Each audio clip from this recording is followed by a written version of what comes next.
friends, welcome to aaminassamaysal. Today நம்ம சேனல்ல cauliflower biryani recipe தான் ஃபினிஷ் பண்ண போறோம்.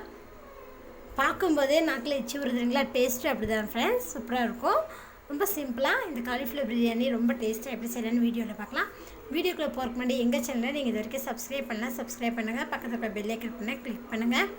இந்த வீடியோவை ஸ்கிப் பண்ணாம பாருங்க फ्रेंड्स. cauliflower biryani பண்றதுக்கு நான் பாருங்க cauliflower நல்லா சுடு தண்ணில கழுவி எடுத்து வச்சிருக்கேன். இப்போ இது கூட ஒரு 1.5 டேபிள்ஸ்பூன் அளவுக்கு மல்லித்தூள் ஆட் பண்ணிக்கங்க. 1 டேபிள்ஸ்பூன் மிளகாய் தூள், தேவைக்கேற்ப உப்பு, 4 டேபிள்ஸ்பூன் தயிர்,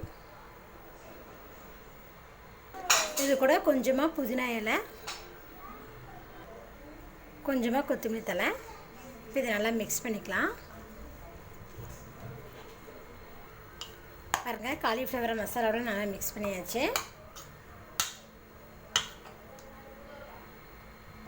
குக்கரில் ஒரு 5 டேபிள்ஸ்பூன் அளவுக்கு எண்ணெய் விட்டுக்கோங்க.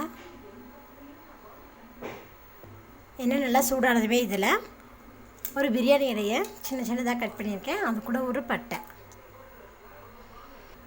இது கூட ஒரு பச்சை மிளகா, இதுவும் நல்லா பொரியட்டும்.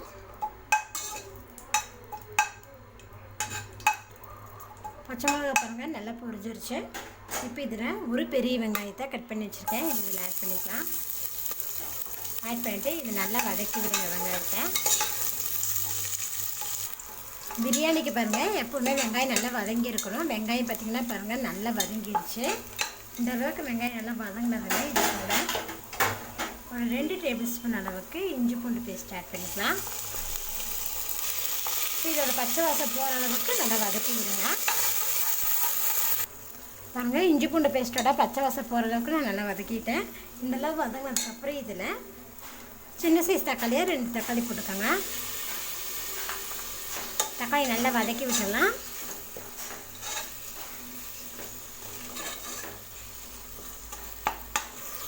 தக்காளி பாருங்கள் நல்லா வதங்கிருச்சு. இந்த அளவுக்கு தக்காளி நல்லா வதக்கி விட்டுக்கோங்க. இப்போ இதில் நம்ம ஊற வச்சுருக்கிற காலிஃப்ளவரை இதில் ஆட் பண்ணிக்கலாம். காலிஃப்ளவர் போட்டது இதை நல்லா வதக்கி விடுங்க.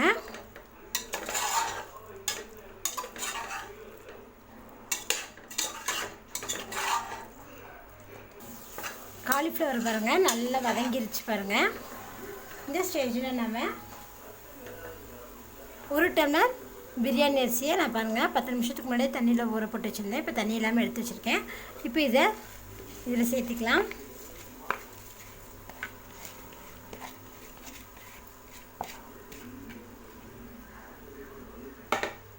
நல்லா ஒரு டைம் இதை கிளறி விட்டுருங்க.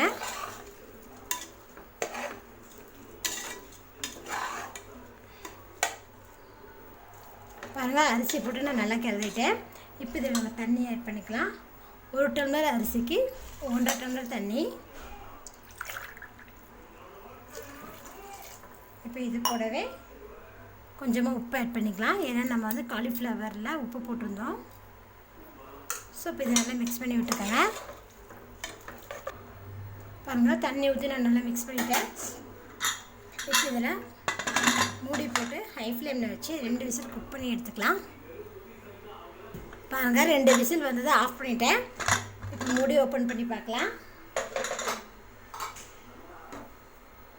பாருங்கள் நல்லா நம்மளுக்கு சூப்பரான பிரியாணி ரெடி ஆயிடுச்சு. இப்போ இதில் ஒரு 2 டேபிள்ஸ்பூன் அளவுக்கு நெய் விட்டுக்கோங்க. கூடவே கொஞ்சமாக நறுக்கின கொத்தமல்லி தழை, இது லேசாக கிளறி விட்டுருங்க. அடியிலேருந்து லேசாக இந்த மாதிரி கிளறிட்டிங்கன்னா போதும். காலிஃப்ளவரில் ஒரு சூப்பரான பிரியாணி பண்ணிட்டோம். டேஸ்ட்டும் அருமையாக இருக்குது. காலிஃப்ளவர் வந்தால் நீங்களும் இது மாதிரி ஒரு பிரியாணி செய்யுங்க. செஞ்சுட்டு உங்கள் கமெண்ட்டை சொல்லுங்கள். என்னோட இந்த வீடியோ பிடிச்சதுனா லைக் பண்ணுங்கள். மறக்காமல் aaminassamaysal சப்ஸ்கிரைப் பண்ணுங்கள். நன்றி.